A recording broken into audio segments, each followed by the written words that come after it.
जय हो जय हो। नमस्ते नमो नमः।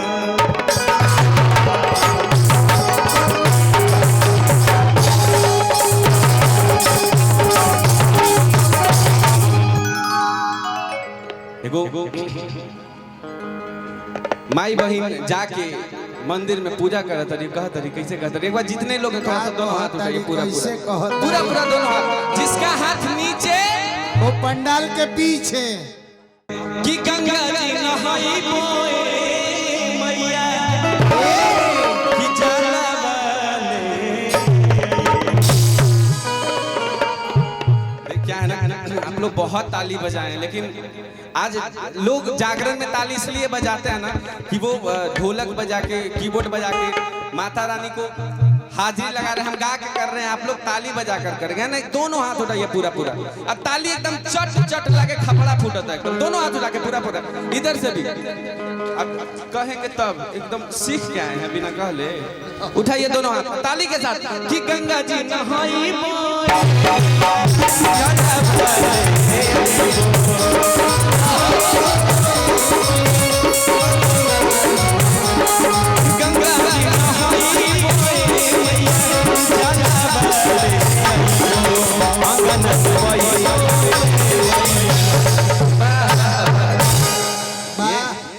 ये एकदम एनर्जी रहेगा चाहिए। दोनों हाथ उठाइए पूरा पूरा, दम दोनों हाथ पूरा पूरा। आवा खाली भैया देखिए, जागरण में जिसने किया शर्म उसके फूट गए कर्म, है ना।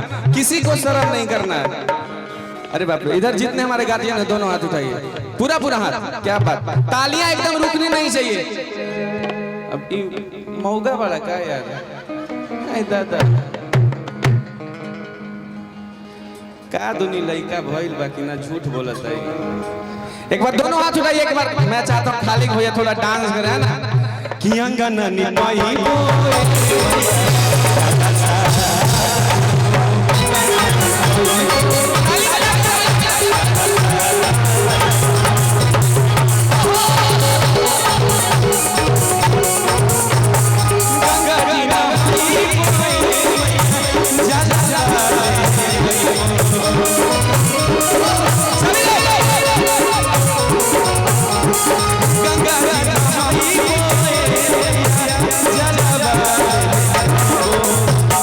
तो हम डांस करेंगे, डांस कर। एक बार जितना लोग थोड़ा हल्ला करिए कस के।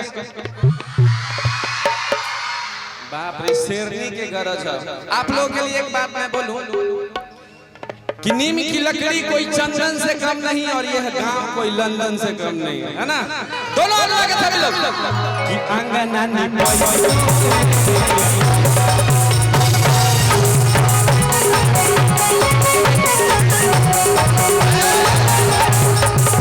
ऐसे ना, पूरा हाथ उठाइए पूरा पूरा सभी लोग। कमर पर हाथ रखो, मुड़ी होने कर मुड़ी। हाँ पैरालिसिस मार ले बगा दे तोरो ओने मुड़ मुड़। हां कि अंगना निपाई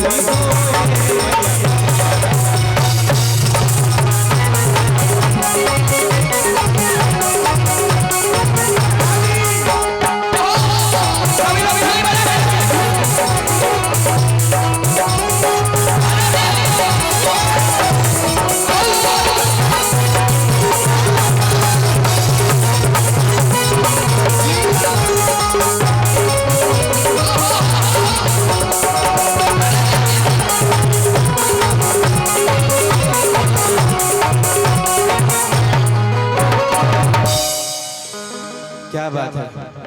एक बार दोनों हाथ उठाइए, कोई शर्म नहीं करेगा, है ना।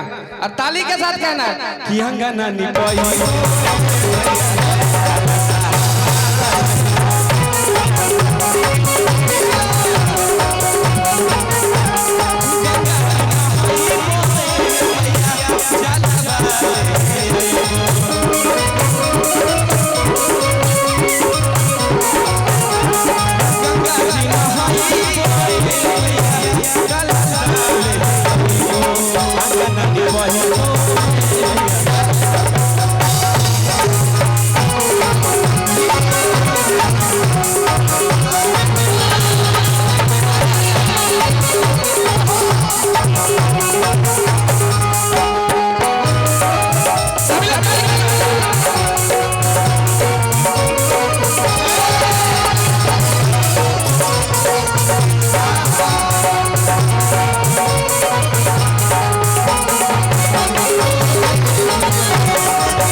और कहा तरी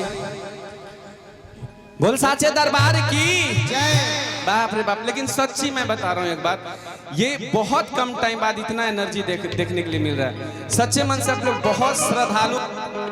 बहुत श्रद्धालु भक्त हैं। आपको एकदम मिजाज खुश हो गया। हम सोच रहे थे कि 1-2 बजे का थोड़ा एनर्जी कम मिलेगा, लेकिन एकदम कहे के बात नहीं है। दोनों हाथ उठा के